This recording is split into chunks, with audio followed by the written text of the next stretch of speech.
나라들아 여호와를 찬양하며 너희 모든 백성들아 그를 찬송할지어다.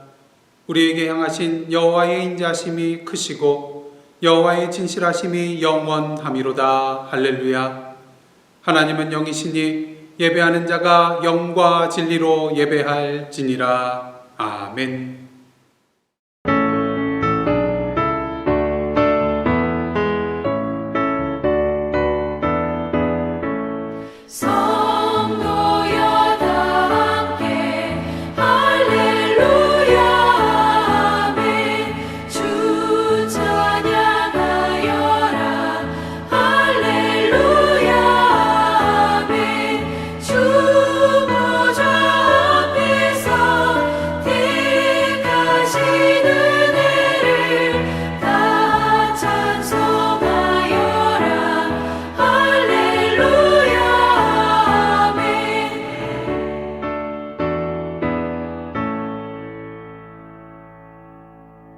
성시교독은 교동문 17번 시편 29편입니다. 너희 권능 있는 자들아 영광과 능력을 여호와께 돌리고 돌릴지어다. 여호와께 그의 이름에 합당한 영광을 돌리며 거룩한 옷을 입고 여호와께 예배할지어다. 여호와의 소리가 물 위에 있도다. 영광의 하나님이 우레소리를 내시니 여호와는 많은 물 위에 계시도다. 여호와의 소리가 힘 있으며 여호와의 소리가 위엄차도다. 여호와의 소리가 백향목을 꺾으시며 여호와께서 레바논 백향목을 꺾어 부수시도다.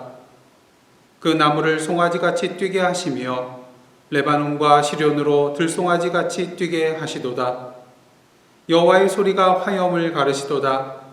여호와의 소리가 광야를 진동하시며 여호와께서 가데스 광야를 진동시키시도다. 여호와의 소리가 암사슴을 낙태하게 하시고 살림을 말갛게 벗기시니 그의 성전에서 그의 모든 것들이 말하기를 영광이라 하도다. 여호와께서 홍수 때에 좌정하셨으며 여호와께서 영원하도록 왕으로 좌정하시도다. 여호와께서 자기 백성에게 힘을 주시며 여호와께서 자기 백성에게 평강의 복을 주시리로다. 아멘. 이 시간은 사도신경으로 우리의 신앙을 하나님 앞에 고백하겠습니다. 전능하사 천지를 만드신 하나님 아버지를 내가 믿사오며 그 외아들 우리 주 예수 그리스도를 믿사오니 이는 성령으로 잉태하사 동정녀 마리아에게 나시고 본디오 빌라도에게 고난을 받으사 십자가에 못 박혀 죽으시고 장사한 지 사흘 만에 죽은 자 가운데서 다시 살아나시며 하늘에 오르사 전능하신 하나님 우편에 앉아 계시다가 저리로서 산 자와 죽은 자를 심판하러 오시리라. 성령을 믿사오며 거룩한 공의와 성도가 서로 교통하는 것과 죄를 사하여 주시는 것과 몸이 다 사는 것과 영원히 사는 것을 믿사옵나이다. 아멘.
길도 없이 거친 넓은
할렐루야. 오늘도 거룩한 주일 맞이하여서 각 가정에서 영상으로 예배드리시는 예사랑 가족 여러분들 주님의 이름으로 환영하고 축복합니다. 이 시간 교회 소식 몇 가지 알려드리도록 하겠습니다. 지난주일 현장 헌금 시간에 사랑으로 친교를 준비하여 주신 김영선 성도님, 그리고 김은택 장로님 가정, 양경자 권사님, 또 이석진 장로님 가정에 이 시간을 들어서 감사를 드립니다. 11월에 생일을 맞으신 여러분들 계십니다. 주님의 이름으로 축하하며 또한 축복합니다. 우리 빌리김 집사님, 또 김동신 권사님, 김영선 성도님, 이강준 집사님, 또 방성희 사모, 연병식 집사님 11월에 생일을 맞으셨습니다. 여러분들 기억하셨다가 카톡이나 또 텍스트나 또 전화를 통하여서 축하해 주시기를 원합니다. 추수감사주일 예배를 위하여 다음 주일 11월 15일까지 가족 또는 개인 사진, 그리고 하나님께 드릴 감사 제목을 저에게 카톡이나 문자 메시지를 통해서 보내주시기를 원합니다. 추수감사주일 영상을 위하여서 사용을 하겠습니다. 예사랑 가족을 위한 중보기도 제목이 있습니다. 환우들을 위하여 권문승 권사님, 김영숙 성도님, 김종희 권사님, 캐티김 집사님, 윤교 집사님 위해서 기도해 주시기를 원하고요. 성도들의 사업처와 재정의 문제를 위하여, 또 성도들의 영적인 성숙과 열매를 위하여 계속해서 기도해 주시기를 원합니다. 이상으로 교회 소식 마치겠고요. 이 시간은 이석진 장로님 나오셔서 기도 인도해 주시겠습니다. 찬양과 경배를 받으시기에 합당하신 전능하신 하나님 아버지, 환난과 질고 가운데서도 저희를 보호해 주시고 오늘 거룩한 성일 허락하사 주님께 예배 드리게 하시니 감사합니다. 이 예배가 형식적이고 습관적으로 드리는 예식이 아니라 마음과 뜻과 정성을 다 바쳐 드리는 기쁨과 감사의 제단이 되게 하옵소서.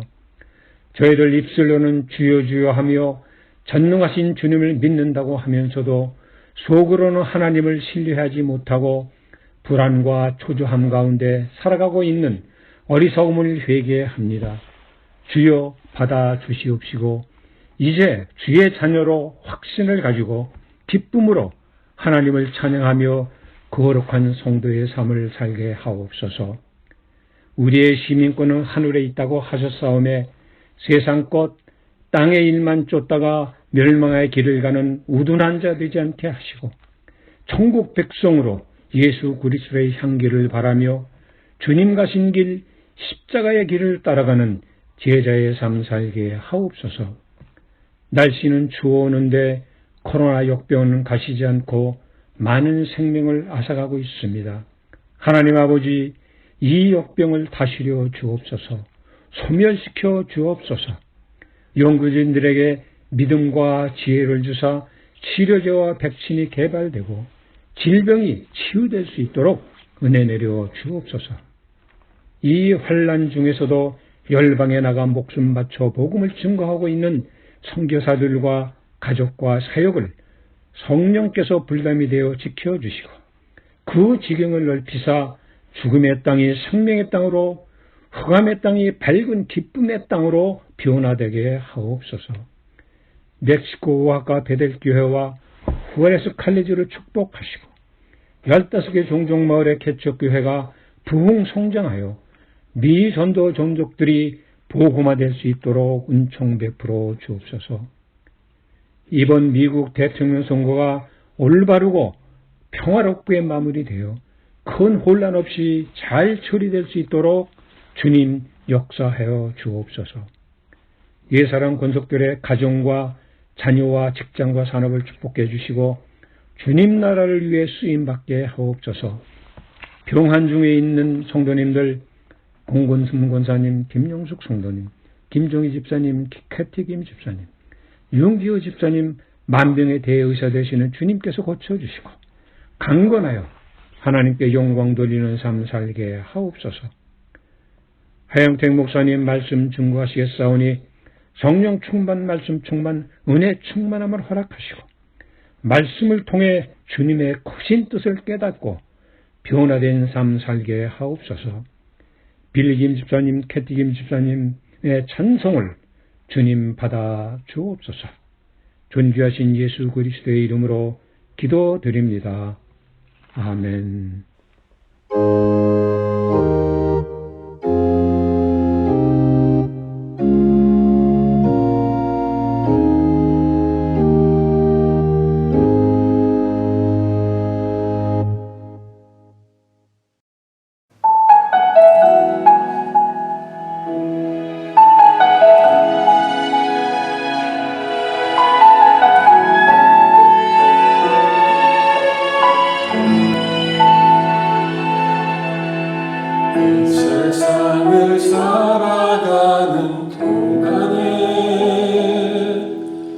나의 힘을 의지할 수 없으니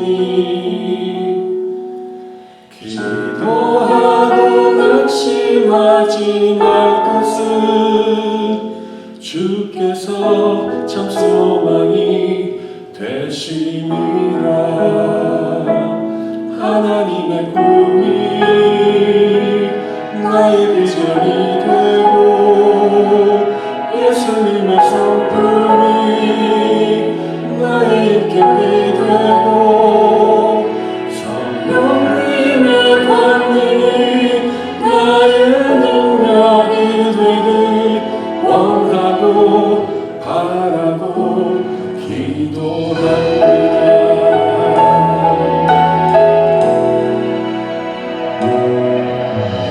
이 세상을 살아가는 동안에 나의 힘을 의지할 수 없으니 기도하고 낙심하지 말 것은 주께서 참 소망이 되심이라. 주의 길을 걸어가는 동안에 세상에 더 의지할 수 없으니 감사하고 낙심하지 말 것은 주께서 참 기쁨이 되심이라.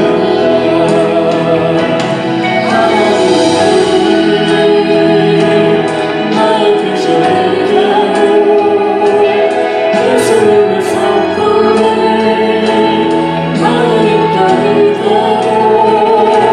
예수님의 성품이 나의 인격이 되고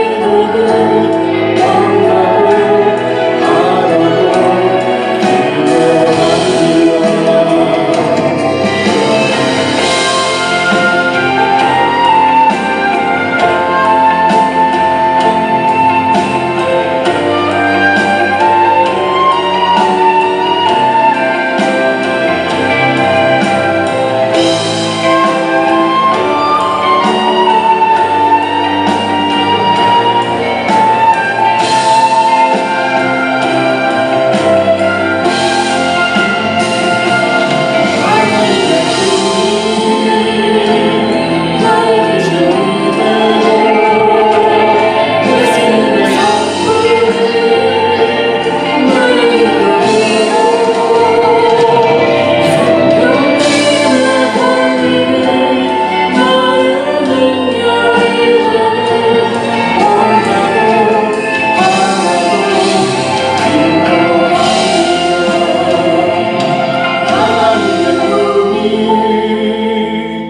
나의 비전이 되고 예수님의 성품이 나의 인격이 되고 성령님의 권능이 나의 능력이 되길 원하고 바라고 기도합니다. 하나님의 꿈이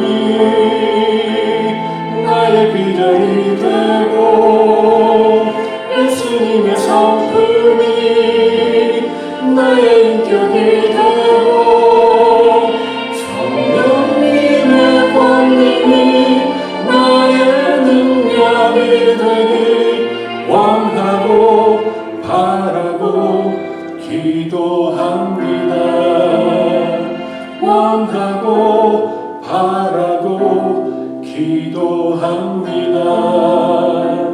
원하고 바라고 기도합니다.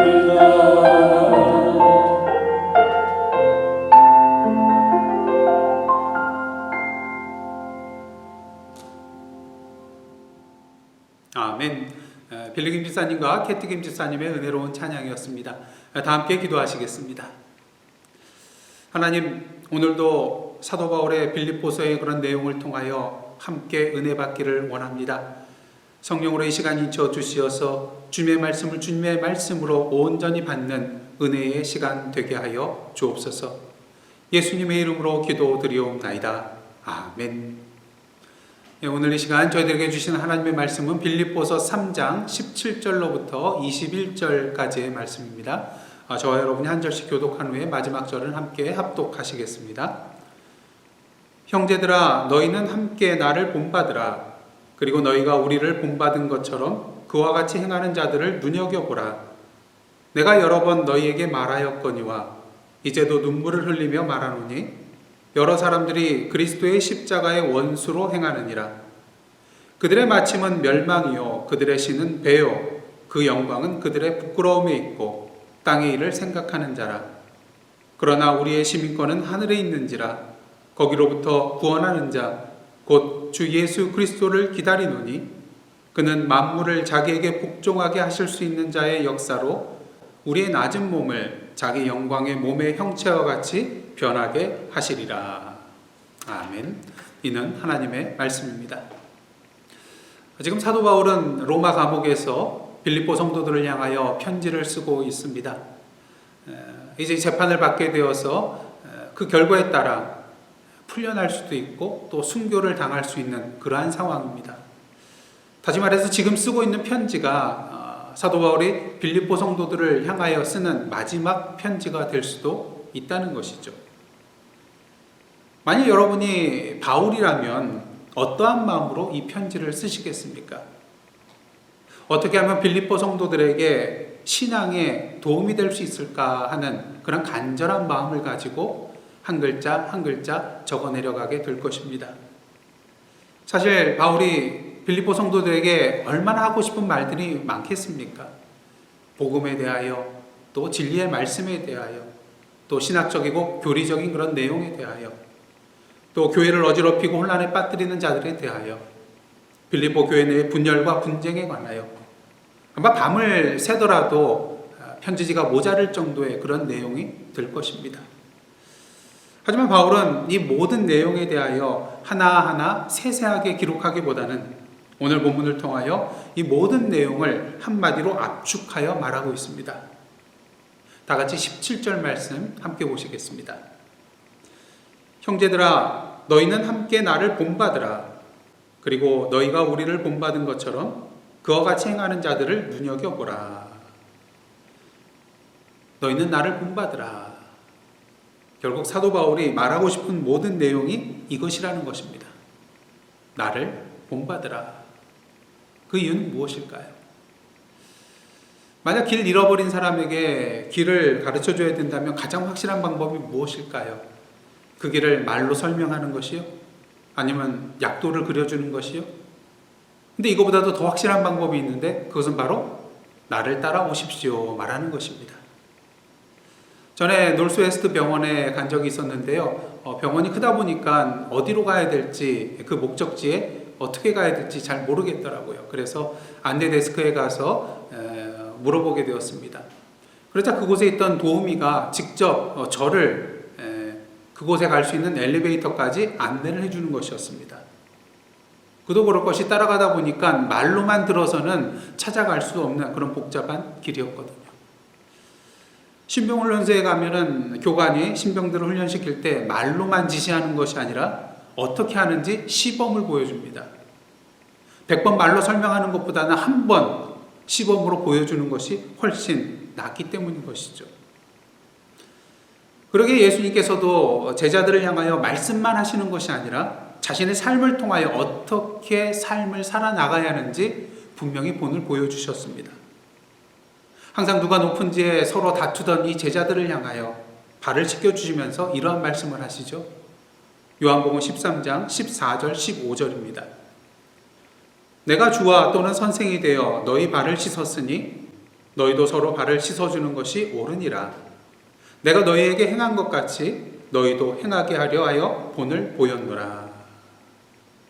또한 예수께서는 제자들을 향하여 자신의 십자가를 지고 가라고 말씀만 한 것이 아니라 어떻습니까? 예수께서 친히 십자가의 길을 걸어 가심으로 말미암아 그들에게 본을 보여주셨던 것입니다. 그러게 예수께서 제자들을 부르시고 택하실 때에 어떻게 말씀하십니까?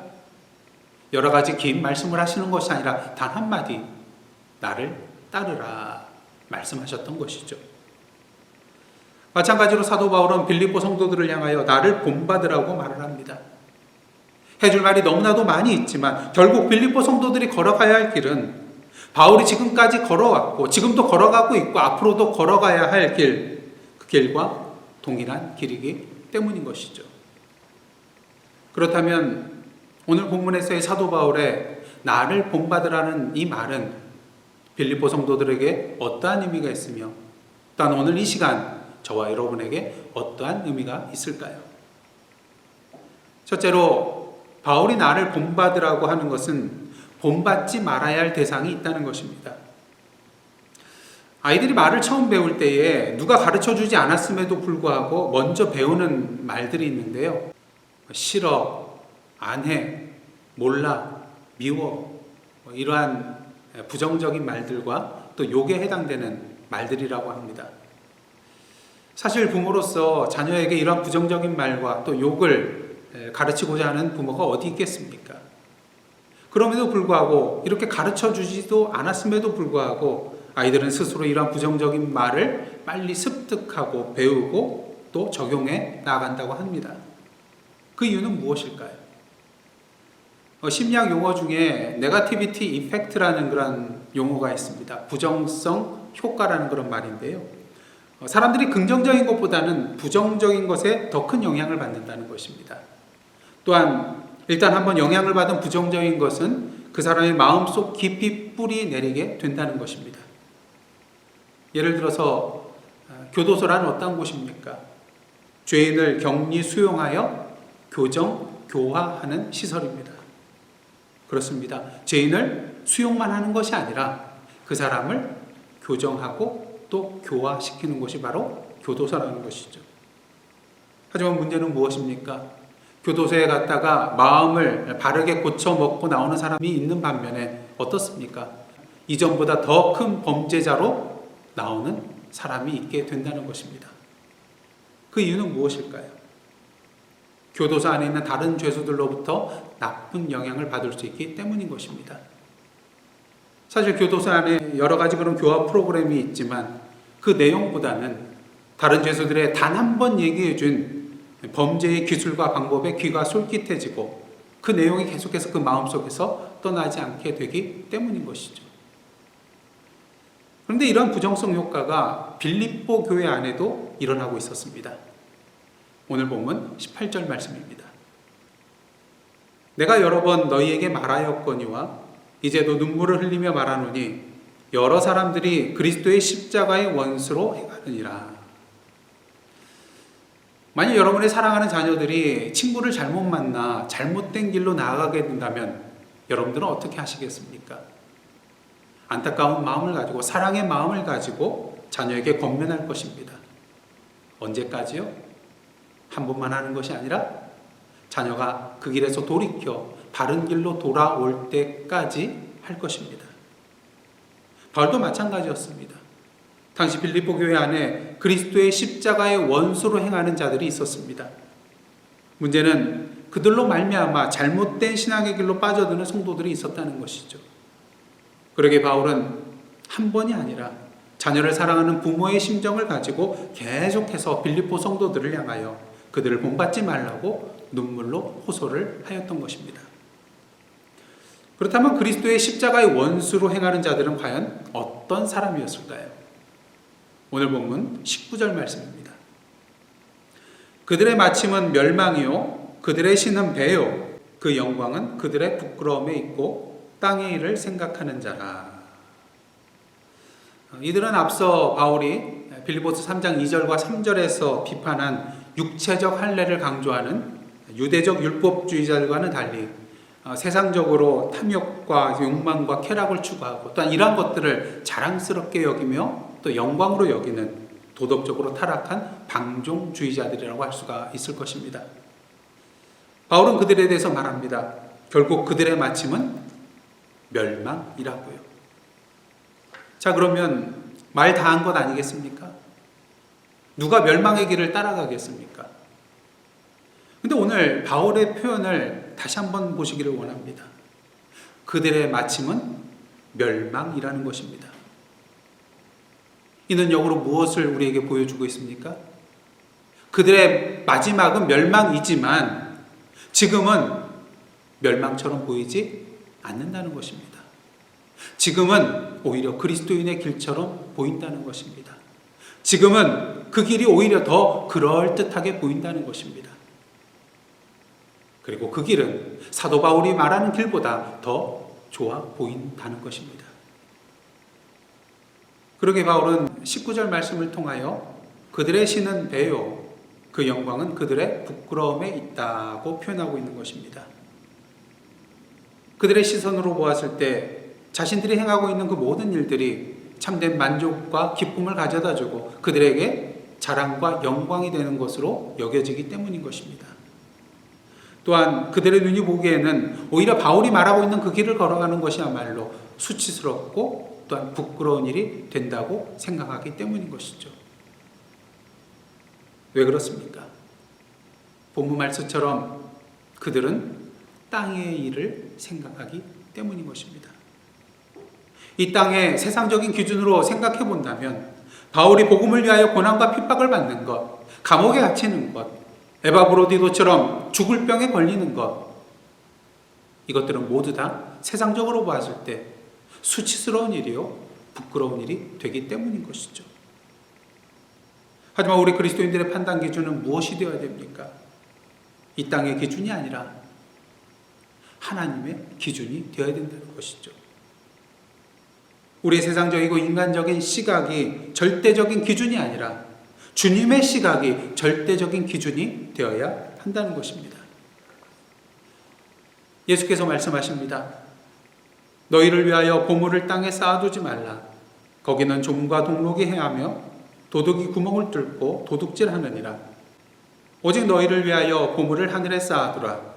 거기는 좀이나 동록이 해하지 못하며 도둑이 구멍을 뚫지도 못하고 도둑질도 못하느니라. 내 보물 있는 그곳에는 내 마음도 있느니라. 여러분은 어디에 보물을 쌓고 계신가요? 어디에 여러분의 마음을 두고 계신가요? 예수께서 분명히 말씀하셨습니다. 너희를 위하여 보물을 땅에 쌓아두지 말라. 너희를 위하여 보물을 하늘에 쌓아두라. 무엇이 우리를 위한 길인지 분명히 말씀해주고 계십니다. 이 땅에서 없어질 것에 최고의 가치를 두고 사는 것이 아니라 하늘의 것에 대하여, 영원한 것에 대하여 가치를 두고 살라는 말씀인 것이죠. 오늘 본문을 통하여 사도 바울이 나를 본받으라고 외치고 있습니다. 무엇보다 먼저 우리가 본받지 말아야 할 대상이 있으며 그것에 대하여 주의하라는 것입니다. 왜냐하면 그 길은 그리스도의 십자가의 원수로 행하는 길로서 진정 우리를 위한 길이 아니요, 참된 만족과 기쁨과 영광의 길이 아니요, 영원한 최고의 가치가 있는 길이 아니요, 결국 멸망에 이르는 길이기 때문입니다. 다음 둘째로 바울이 나를 본받으라고 하는 것은 우리의 정체성을 분명히 알라는 것입니다. 바울이 나를 본받으라고 외치는 것은 결코 교만해서가 아닙니다. 그 이유는 자기 자신을 본받으라고 말할 수 있는 근거가 자신에게 있는 것이 아니라 예수 그리스도께 있기 때문인 것이죠. 고린도전서 11장 1절 말씀입니다. 내가 그리스도를 본받는 자가 된 것 같이 너희는 나를 본받는 자가 되라. 사도 바울이 빌립보 성도들을 향하여 자신 있게 나를 본받는 자가 되라고 말할 수 있었던 이유는 그 자신이 그리스도를 본받는 삶을 살았기 때문인 것입니다. 그러게 사실 목사로서 이 자리에서 말씀을 전하고는 있지만 참으로 여러분들 보기에 부끄럽습니다. 사도 바울처럼 나를 본받으라고 자신 있게 외칠 수 없기 때문인 것이죠. 사실 오늘날 많은 설교가들이 그 말씀에 힘과 능력이 없는 이유는 무엇이겠습니까? 제가 말씀드린 대로, 제가 설교한 대로 사십시오. 이 차원을 넘어서서 제가 사는 것처럼 사십시오라는 차원으로 나아가지 못하기 때문인 것입니다. 그런 면에 있어서 사도 바울은 진정한 설교자였습니다. 자신이 선포한 말씀대로 사는 자였고 항상 그리스도의 삶을 따라 사는 자였기 때문인 것이죠. 그러게 지난주 본문 말씀과 같이 바울은 그리스도를 본받는 삶, 그리스도를 닮아가는 삶, 그리스도 예수를 표대로 삼고 달려가는 삶을 살았던 것입니다. 그렇다면 그가 이러한 삶을 살 수 있었던 이유는 무엇입니까? 여러 가지 많은 이유를 말할 수는 있겠지만 무엇보다 바울은 자신의 정체성이 무엇인지 분명히 알고 있는 자였기 때문인 것입니다. 전에도 말씀드렸다시피 사도 바울은 자신을 소개할 때에 항상 예수 그리스도의 종, 그리스도 예수의 사도로 부르심을 받은 자라고 소개를 하고 있는 것을 보게 됩니다. 그러게 빌립보서 1장 1절에서도 그리스도 예수의 종 바울이라고 자신을 소개하고 있는 것이죠. 그렇습니다. 바울은 자신이 누구인가 그 정체성을 분명히 알고 있던 자였습니다. 그러게 환난과 핍박과 고난 속에서도 그는 결코 두려워하지 않았습니다. 감옥에 갇혀서도 결코 수치스럽게 여기거나 부끄럽게 생각하지 않았습니다. 오히려 주님 앞에 찬양과 기도로 나아갈 수 있었습니다. 왜요? 어떠한 상황 속에 있든지 그가 예수 그리스도의 종, 부르심을 받은 그리스도의 사도라는 사실에는 결코 변함이 없었기 때문입니다. 비록 고난과 수치를 당하며 감옥에 갇혀 있다 할지라도 고난받는 자, 수치를 당하는 자, 죄수라는 이름이 그의 신분이 아니라 예수 그리스도의 종, 부르심을 받은 그리스도의 사도가 변함없는 그의 신분이었기 때문인 것이죠. 그렇게 사도 바울은 오늘 본문을 통하여 빌립보 성도들에게 우리 그리스도인의 정체성이 무엇인지 분명히 말해주고 있습니다. 오늘 본문 20절 말씀입니다. 그러나 우리의 시민권은 하늘에 있는지라 거기로부터 구원하는 자 곧 주 예수 그리스도를 기다리노니. 우리의 신분, 우리의 정체성이 무엇이라고 말해주고 있습니까? 하늘나라의 시민이라는 것입니다. 중요한 사실은 앞으로 우리가 하늘나라의 시민이 되게 될 것이라는 것을 말하는 것이 아닙니다. 지금 우리가 하늘나라의 시민이라는 것이죠. 그리고 우리는 지금 이 땅 위에 살아가면서 하늘나라의 시민으로서 하늘나라의 시민답게 살아야 하는 것입니다. 이는 마치 예수께서 제자들을 향하여 이 세상에 빛이 되거라, 소금이 되거라 이렇게 말씀하신 것이 아니라 너희는 세상의 빛이다, 너희는 지금 세상의 소금이다 라고 말씀하신 것과 같은 이치인 것이죠. 문제는 무엇입니까? 오늘도 많은 그리스도인들이 하늘나라의 시민임에도 불구하고 여전히 땅의 시민으로 살아간다는 것입니다. 하늘의 일을 생각하며 살아가야 하는데도 땅의 일을 먼저 생각하며 살아간다는 것입니다. 하나님만을 섬기고 복음을 위하여 주님의 영광을 위하여 살아가야 함에도 불구하고 오늘도 탐욕에 또한 물질의 노예가 되어 세상적인 영광을 위하여 살아간다는 것입니다. 그 이유는 무엇입니까? 자신의 정체성이 흔들리고 있기 때문인 것입니다.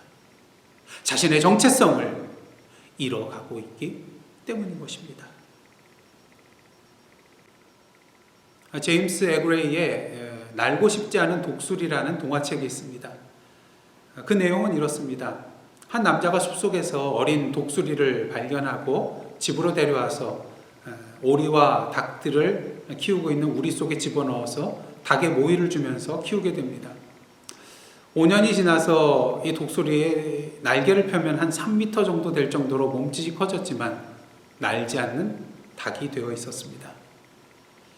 그러던 가운데 우연히 동물학자가 이 집을 방문하게 되었는데요. 이 독수리를 보고 그의 마음속에 이 독수리를 날게 하고 싶은 마음이 듭니다. 이에 대하여 이 독수리를 키워왔던 남자는 말하죠.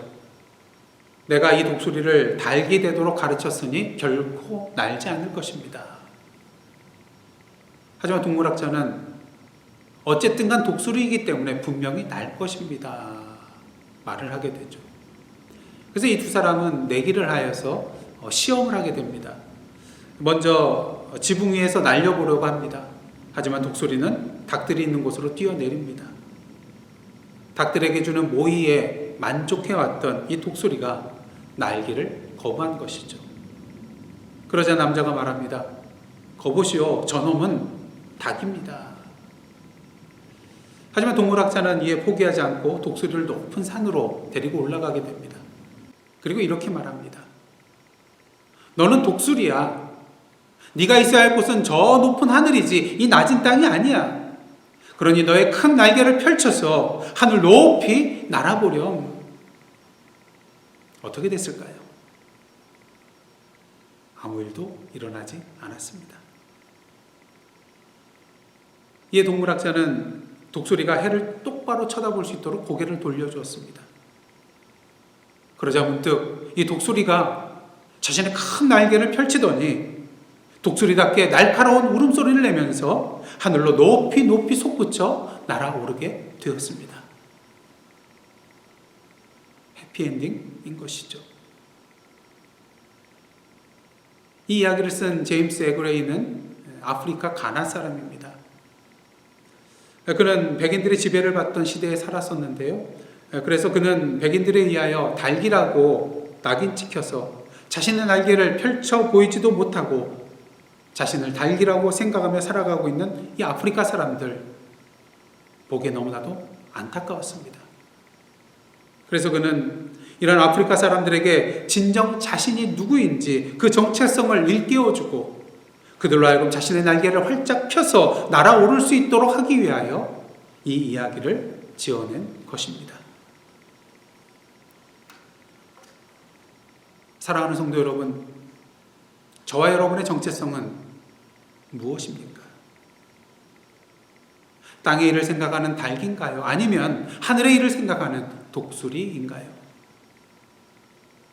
오늘도 사단은 고난과 역경과 시험을 통하여 우리의 정체성을 마구 흔들어대고 있습니다. 때로는 땅 위에 모이를 잔뜩 쌓아놓고는 닭으로 만족하며 살라고 우리를 유혹해 댑니다. 하늘을 바라보지 못하게 합니다. 우리에게 주어진 영적인 큰 날개로 그 하늘을 날아 올라가지 못하도록 방해합니다. 그러게 사도 바울은 나를 본받으라고 외칩니다. 예수 그리스도의 종, 부르심을 받은 그리스도의 사도, 하늘나라의 시민으로서 살아가는 자신의 모습을 통하여 고난과 역경과 옥에 갇혀 지내는 상황 속에서도 당당하게 복음을 위하여 달려가고 있는 자신의 삶을 통하여 또한 주님께서 주신 그 큰 신앙의 날개를 활짝 펴서 영적인 푸른 하늘을 날고 있는 자신의 모습을 통하여 그리스도인으로서 우리의 정체성이 무엇인지 분명히 보여주고 있습니다. 이 땅에서 하늘나라의 시민답게 사는 것이 무엇인지 우리에게 분명히 알려주고 있습니다. 바라기는 오늘도 하늘나라의 시민으로서 바울과 같이 영적인 날개를 활짝 펴서 당당하게 복음을 위하여 다른질하며 날아가는 저와 여러분의 삶이 되기를 간절히 소원합니다. 저와 여러분은 땅의 일을 생각하며 살아가는 닭이 아니라 오늘도 하늘의 일을 생각하며 날고 있는 독수리입니다. 그러게 마지막으로 바울이 나를 본받으라고 하는 것은 이제 우리도 나를 본받으라고 외치는 삶을 살라는 것입니다. 길게 말씀드리지 않겠습니다. 오늘 본문 17절 말씀을 공동 번역본으로 읽어드리겠습니다. 형제 여러분, 나를 본받으십시오. 그리고 여러분과 같이 우리를 모범으로 삼고 따르는 사람들을 눈여겨보십시오. 바울은 나를 본받으라는 말만 한 것이 아니라 우리를 모범으로 삼고 따르는 사람들을 눈여겨보라고 말하고 있습니다. 여기서 눈여겨본다는 단어는 헬라어로 스코페오라는 그런 단어를 쓰는데요. 자세히 관찰하다, 숙고하다 이런 의미를 가지고 있습니다. 바울만 본받을 자가 아니라 자세히 관찰하여 본받아야 할 제2의 바울, 제3의 바울이 있다는 것이죠. 그들이 구체적으로 누구인지 명시되어 있지는 않지만 빌립보서 2장을 통하여 복음을 위하여 함께 수고하는 자로 소개하고 칭찬하고 있는 디모데와 에바브로디도가 바로 여기에 해당하는 자라고 할 수가 있을 것입니다. 사랑하는 예사랑 성도 여러분, 바라기는 저와 여러분이 이러한 디모데와 에바브로디도와 같은 자가 되기를 원합니다. 오늘도 저와 여러분이 바울과 같이 나를 본받으라고 외칠 수 있는 제2의 바울, 제3의 바울, 오늘의 바울이 되기를 원합니다. 물론 그 길이 쉬운 길은 아닙니다.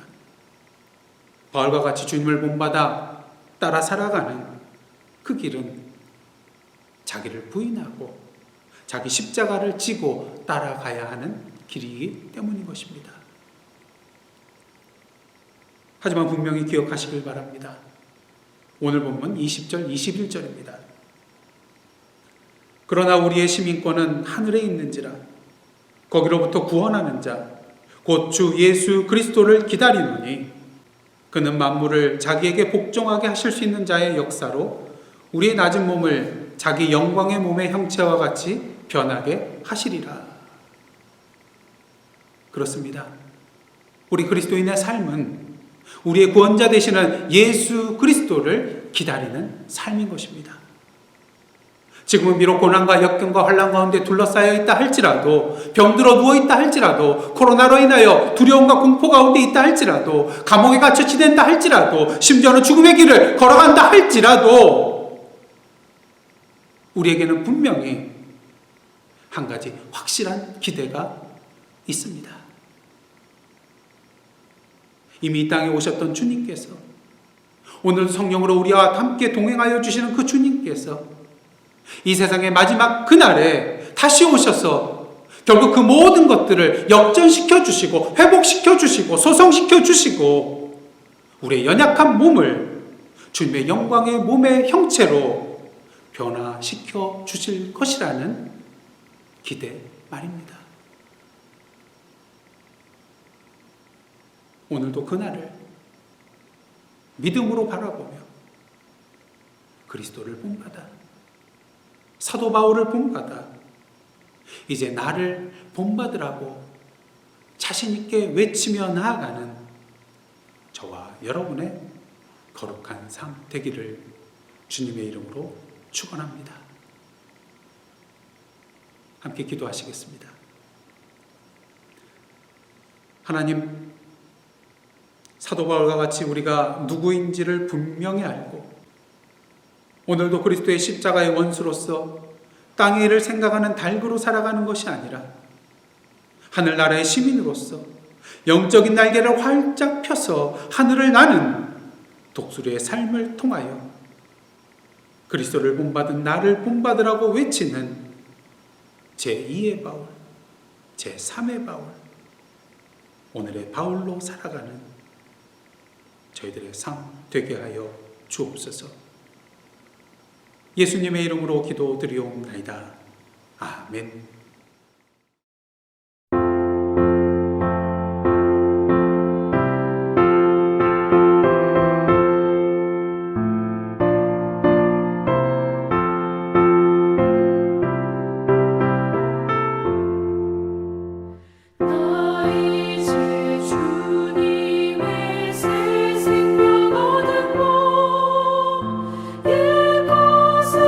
지나고 세상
이제 다 같이 찬송 211장 1절 부르시며 하나님 앞에 봉헌하시겠습니다.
다 함께 기도하시겠습니다.